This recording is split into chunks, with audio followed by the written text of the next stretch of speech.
Hello and welcome. This is Richard Sachs, Provost and VPAA at University of Rio Grande and Rio Grande Community College.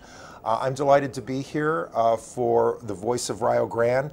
Today I have two very distinguished Rionians with me. I have Professor Ivan Tribe, who is retired from University of Rio Grande, and Professor Jacob Bapst, who tells me he is semi-retired from University of Rio Grande. Jake, I don't know if that's like being partially pregnant? Almost an impossibility. Okay.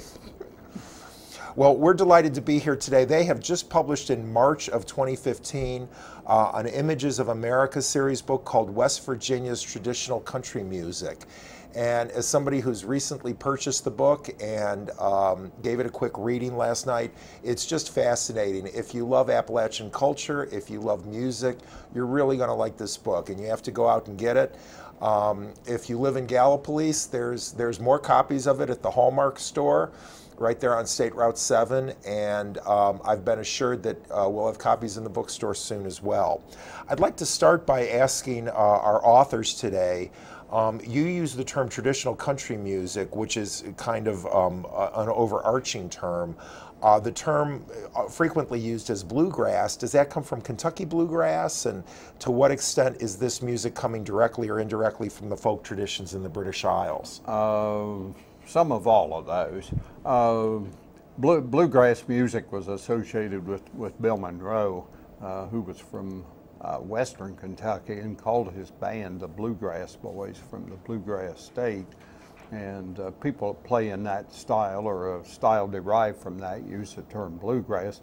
Traditional country could include bluegrass, but would be a little broader than that, and virtually refers to all pre-rock and roll country, and some that's still pretty heavily country. There's two or three people in that are pretty contemporary Nashville sound people, but we brought it up to date with West Virginia people. Jake's usually better with good one-liners than I am, so he can probably elaborate on that even more. I think one of the things that people will be surprised at, especially if they take some of the music, I would recommend you get the book, go to YouTube, and so many of these artists are on YouTube. And as you read the page, pull up a YouTube, and you'll be surprised how much of it does not sound like what we think of as bluegrass. Well, I've always associated Bill Monroe with the Grand Ole Opry in Tennessee. Opry. Opry, okay, sorry. That's my Cleveland accent coming out, That's all right. Out again. And of course, Lester Flatt and Earl Scruggs were originally with him, right? Before they branched out on their own? Yes, although Earl was from North Carolina, Piedmont, and Lester was from East Tennessee, which is another great repository of traditional country. Sure. And a lot of people my age, especially from, well, maybe a little younger than me, and on up, will remember Flatt and Scruggs being a very heavy influence in this area, even though they weren't West Virginians, because Channel 3 broadcast them every Saturday night for years. Okay. Now, one thing I thought was interesting in my reading of the text, you talked about the influence of radio in the development of country music, WWVA and Wheeling. Can you talk about that a little bit? Because I thought that was fascinating. Radio jamborees originated the WLS National Barn Dance in Chicago in 1924 and the Grand Ole Opry in 1925. The Wheeling Jamboree started in January of 1933 and lasted until 2005, and then there's a revitalized Wheeling Jamboree today, but it's not on WWVA's 50,000 watts of power anymore, but they have some good music on it. And Cincinnati had a very active jamboree type show, and Channel 3 in Huntington had a sponsored Saturday Night Jamboree for years and years. Many people, again my age and a little younger, will remember that because it was just sort of a staple in this area, because most of us couldn't get, we got Channel 3 and very little else. And so if you watch TV on Saturday night, you watch those shows. Okay. Now, I lived in the Detroit area for 20 years, and there's a very strong Appalachian influence there, and I believe it's because of the auto factories that a lot of people came up from Appalachia to work in the auto factories. The out-migration. Yeah, yeah. Yeah, In reading and writing in Route 23. Yeah, there you go. And the town of Ypsilanti, where where Eastern Michigan University is located, just a few miles from Ann Arbor and University of Michigan, Ypsilanti is often pejoratively called Ypsiltucky because there's so many Kentuckians in that area. So from being in the Detroit area, country music is very strong there. But one of the things that surprised me as I read your book is there was a national barn dance in Chicago from 1924 to 1960. I have never associated Chicago with country music. Can you talk about that a little? A lot of the people that played on that were people originally from Kentucky. I think we got one West Virginia person that was on it as part of a group, but the area down Interstate 75 now had Renfro Valley, Berea, Kentucky, area south of Lexington for about 40 miles was a very rich musical area. And John Lair, that later started the West Virginia Barn Dance, was program director for several years at WLS in Chicago. Now, their Midwestern style of country wasn't always quite as hardcore Appalachian as say it would be at Wheeling or Fairmont or Huntington or Charleston, but nonetheless it was. And also there were a lot of Western cowboy style singers associated with WLS. Gene Autry, for instance, was a star there for several years before he went to Hollywood. And Patsy Montana, that had the great hit song "I Want to Be a Cowboy Sweetheart," was on Chicago for years, and a band from Western Kentucky called the Prairie Ramblers, who could do hard traditional or kind of soft Sons of the Pioneers cowboy stuff, were associated with WLS for many, many years. One of the distinctive things about this music that we feature in the book is the regionalism of it. Appalachia is the region. You can almost sort of erase state lines and boundaries, and because the Appalachian in southeastern Ohio is very much like the Appalachian in southern West Virginia, very much like the Appalachian in southern Tennessee. There's a difference, of course, in each area, but we all hold mainly the same values and traditions and way of life. So it's like Appalachia itself. It's the concept of a region, not just one place. Sure. Now you do get a little different influence up in northern West Virginia around Fairmont and Wheeling. If you look at the people on our cover, for instance, Marion Martin, the blind accordion player, his real name was Marian Kioski. He was of a Polish background, and he played Polish polka music when he wasn't playing country. And Doc Williams, his in the white hat, and his brother, who they were of Slovak background, at least in part, and Chicky mother was an Italian immigrant background, the girl. So, Hiram Hayseed, their comedian, or Shorty Godwin on the back. Okay. was originally from Georgia by way of Texas. And tell the funny story the lady at WWVA told about that, our cover picture the other day, Ivan. When I did book signing up there, Jake couldn't go, so he signed the books in advance. And I made my ex. My wife was making a quick run to the restroom before we left, and this gal who worked in the casino came running up, and she says, "Oh, well, if you looked at all of that picture," she said, "my dad is in it." and that was her dad there, who died in 1959. And I said, "Shorty Godwin," and she said, "That's right." And said, you know, his wife, her mother was 33 years younger than he was, and she was about 95 now and still living. Wow. And I remember the girl's mother worked in Doc Williams' country store on weekends at the cash register. So he had a souvenir store right straight across the street from where the Jamboree was. And traditionalists usually packed a place. You know, there are a lot of family influence in these characters, Sure. and you will, as you go through it, you'll find that some of the duets called brothers weren't brothers, and some of the sisters called sisters weren't sisters, and some of them were uncles and nephews. Some of the twins and were cousins. just brothers. Some of the twins were just Yeah, brothers. just yes. brothers. I noticed that. Yeah. Can we talk about some blind musicians for a while now? As somebody who also loves the blues, Blind Lemon Jefferson is one of my favorite old blues musicians. But in reading your book, I read about Blind David Miller, Blind Alfred Reed, Blind Ed Haley, and Pete Blind Minstrel Cassell. Now, as somebody who comes from a medical family, I'm assuming, I don't want to cast aspersions on these guys' mothers, but oftentimes venereal disease would create blindness in the child. That's what happened with Blind Lemon Jefferson. But is it just that when you lose one of your senses, the others get better, or what is this? I mean, this seems like a larger percentage of blind people in the regular population. Well, for one thing, in the days before radio and TV commercialism, one of the few ways that blind people had of earning a living was to play music on street corners for a living. And wow. David Miller was like that, who was actually born in Lawrence County, Ohio, right down the river here, And is buried there. And is buried there. Ivan, tell the horrible story of how the one man was blinded by his father.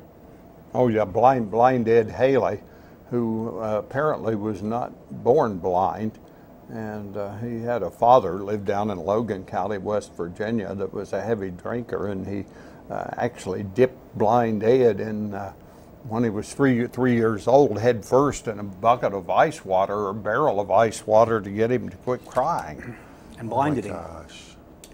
Oh my gosh! And there's also an interesting picture in there of a pair of blind sisters who autographed their picture. The picture that's in there is autographed by the two blind girls. What do you know? And the caption under the picture that they sold said, "This is their real autographs." Yeah. Of course, you look at it, though, they're not a straight line. Yeah. Sure. Huh. So you've spoken briefly already about the influence of radio in the 1920s and 30s for the development of country music.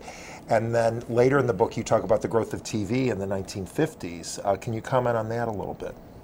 Well, about 1955, live country radio began to be phased out and replaced with television. Now, the Saturday night jamboree at Huntington was one thing, but WCHS in Charleston for 13 years had a daily early morning show.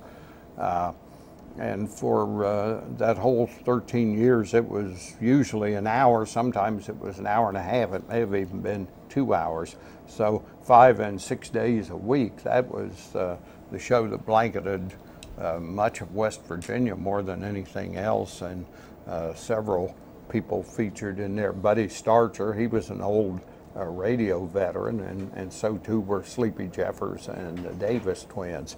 And Sleepy Jeffers, who as comic alter ego was of an overgrown child called first Little Willie, and then after he got middle-aged, he became Uncle Willie. And there's Buddy Starcher on the screen now, and with his cast at WCHS. And Mike has a clip of Buddy Starcher music. This would be a good place to play it, Mike. And this is Buddy Starcher's trademark song.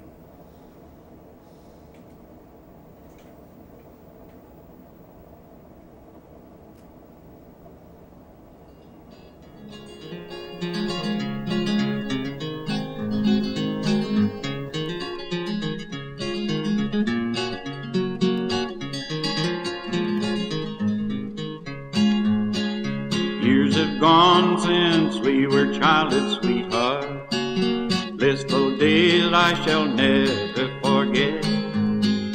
And I love you still, my little darling, though the years bring me only regret. For many, many years I have loved you, and I've...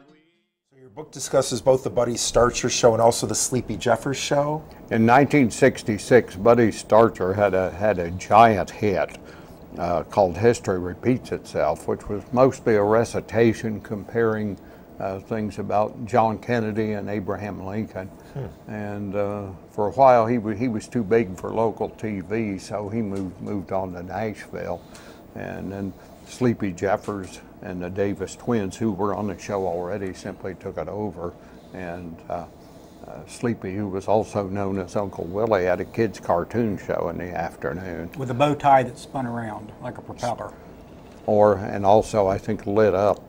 Lit up and spun around. Now, I've always loved all kinds of folk music and country music, but I never really liked hee-haw. It just seems so stupid to me, and I found it hard to watch, but you do mention that in your book as well. Well, a lot of the things on hee-haw were things that were recycled, things from the days of minstrel shows and vaudeville, and people like Grandpa Jones went way back. Shorty Godwin would probably have been on there if he'd have still been alive. And a lot of those jokes, you know, were standard things on radio for years and years. So it did have a cultural component that you probably missed at the time. Yeah. And people identified with it. Yeah. Yeah. And you know, a lot of these musicians would play 150, 200, 250 shows a year. Wow. And they would play little churches and school gymnasiums. Matter of fact, Hilo Brown, who's in there, I saw when I was in grade school for 10 cents. Wow. And one of the things, when my brother was looking at the book, an advanced copy of it, he said, "There's Hilo Brown. We saw him at the grade school." So, you know, it's anywhere they could make a dime, literally. Scott Beekman, who took my place upstairs at History Prop, he said that was the first person he ever saw, too. Of course, but as Jake said, it cost a quarter to see him. Dime or a quarter? Well, it was a dime one year and a quarter the next. I don't know if Hilo got hot that time or not. Tell us about Billy Cox, who is known as the Dixie Songbird. Billy recorded almost 150 songs in an 11-year recording career, and then he was on radio in Charleston and maybe in Columbus. We have another picture with a Columbus microphone in front of him. It's not in there. And he was a good singer in Jimmy Rogers' white blues style initially, although he branched out and wrote a lot of songs that fit him perfectly because he was kind of a rounder, and he could get locked up for alimony payments and stuff. And wrote a lot of songs about alimony payments. Alimony Woman, and another one, Rolling Pin Woman.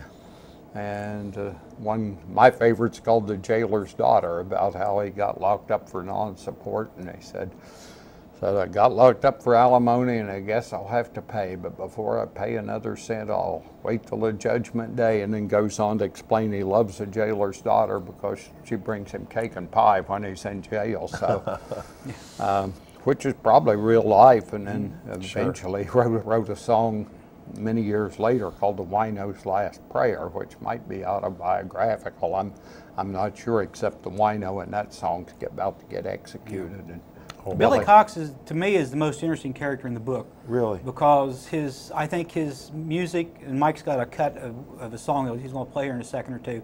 I think his music is not what people would expect when you see the title traditional country music. Matter of fact, there's Billy Cox up there. Now that's a picture of Billy in the good days. And he went from what probably was about as high as you could be in a career at that time down to rock bottom, to where the other picture of him, Ivan took that picture when he interviewed him. And this would be a good place, Mike, to play this Billy Cox song. And it is different. Oh woman, the devil has come, sing tie-o-roddling day. I know he's after our oldest son, sing tie-o-roddling day. It's not your oldest son I crave, sing tie-o-roddling day. It's your old battle axe I'm going to have, sing tie-o-roddling day. Sing tie-o-roddling day, hey, sing tie-o-roddling day. It's your old battle axe I'm going to have, sing tie-o-roddling day.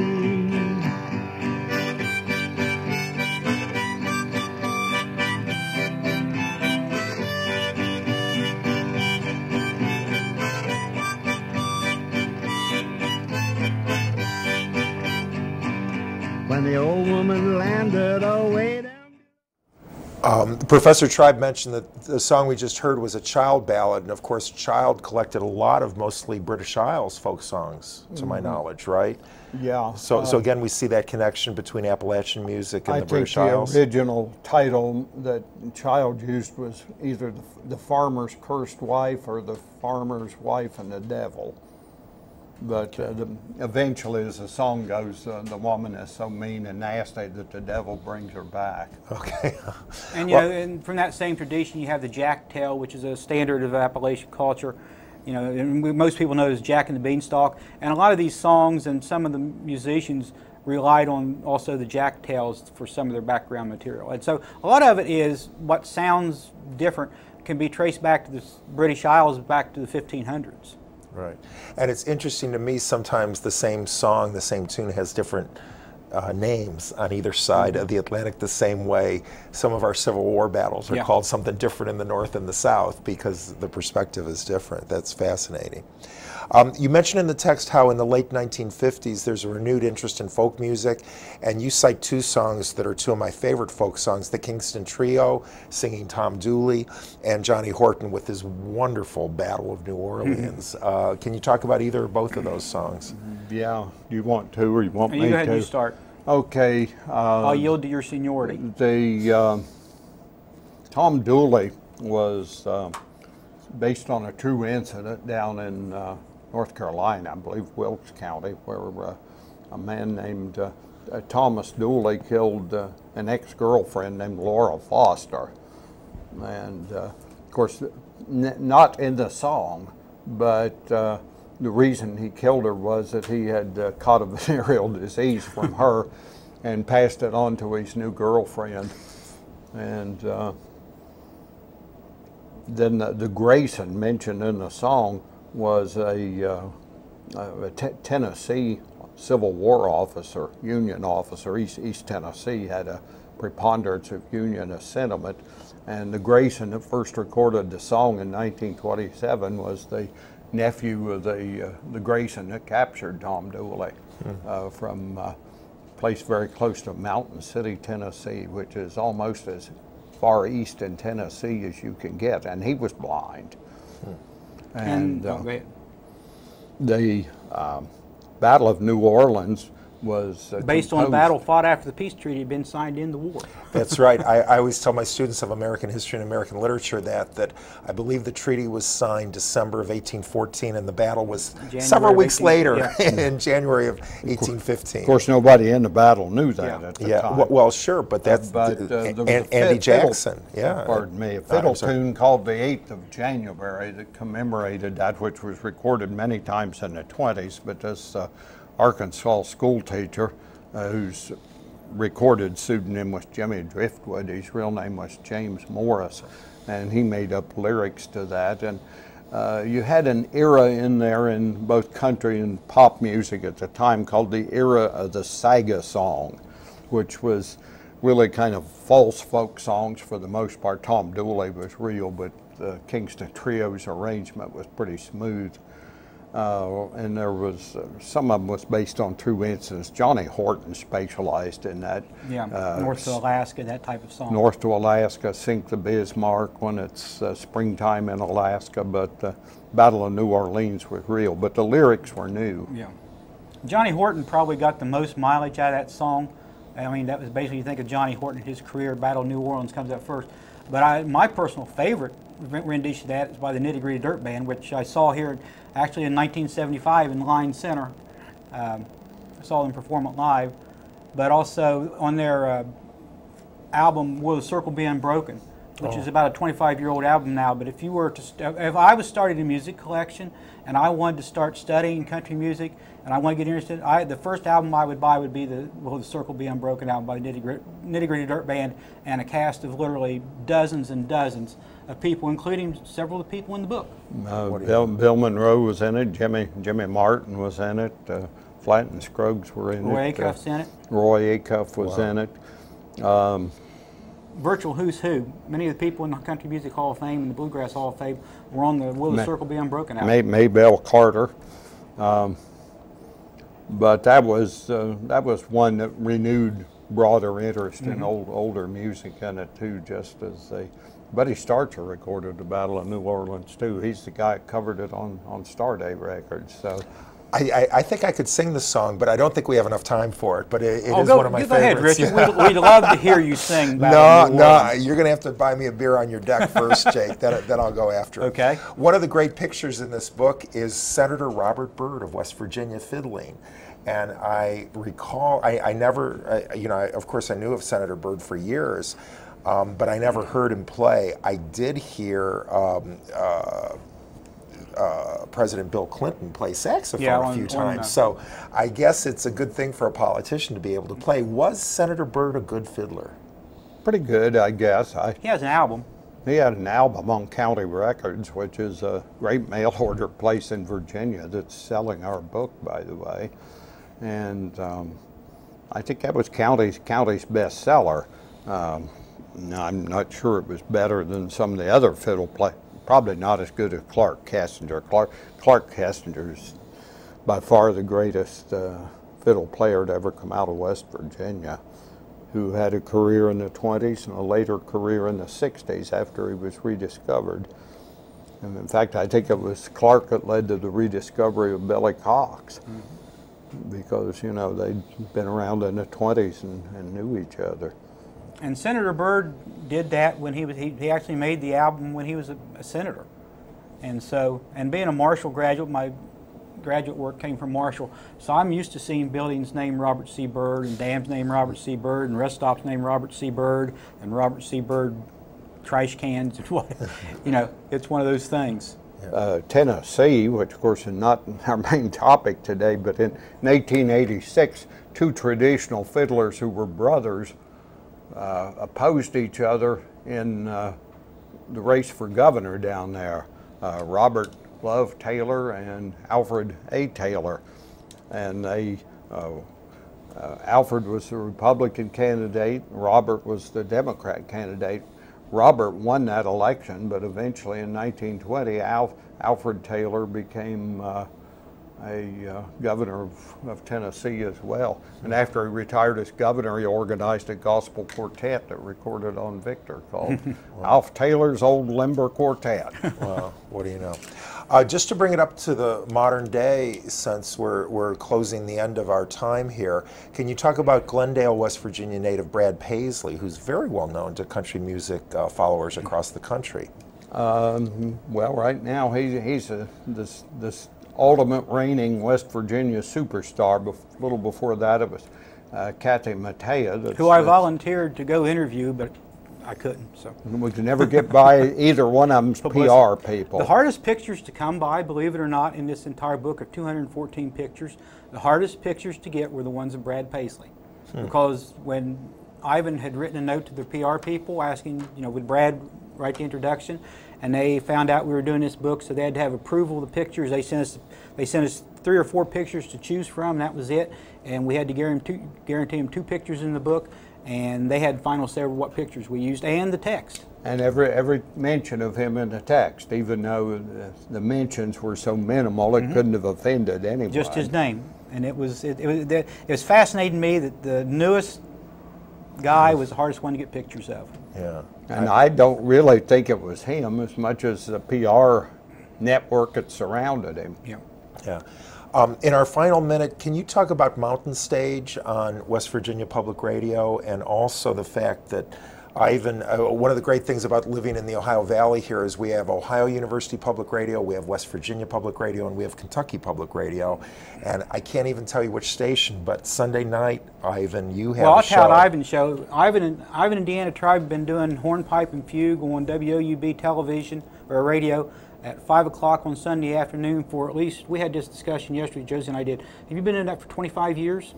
We started in 1983, and it was from 8 to 10 then, and then the station changed their format, and it was 5 to 6. And it's interesting because in all that time, Ivan and Deanna are volunteers. They go to Athens every Sunday, play music. Like last Sunday, they came on at 1 and went off at 6, and they take their own music, and they make a valuable contribution to the culture of southeastern Ohio. Well, you've really improved my enjoyment on some Sunday evenings. And thank you very much. We've had a fascinating conversation. I wish it could go longer. We'll be glad to come back. Okay, again, West Virginia's traditional country music. You can order it on Amazon. If you're in Gallipolis, pick it up at the Hallmark store. We'll have it in the bookstore here at Rio Grande in the next few weeks. Thanks very much, Professor Tribe, Professor Thank you, Bapst. Dr. Staggs. Thank you. It's been my pleasure, sirs.